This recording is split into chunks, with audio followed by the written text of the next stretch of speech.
Hey guys, welcome back to my channel. In this video, I'll show you how to enable or disable mouse acceleration windows. Please make sure to watch this video to the very end so you don't miss out on important information and to not make any mistakes. In saying that, let's dive in. Alright guys, in your search tab here, type in settings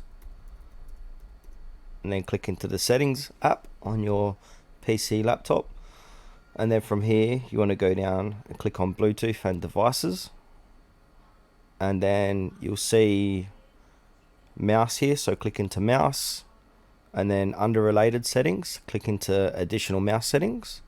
This will bring up a pop-up of mouse properties, and then from here, and then on the tabs across here you want to click on the pointer options and then simply uncheck the enhanced pointer precision and then click on apply to save the changes and then click on OK.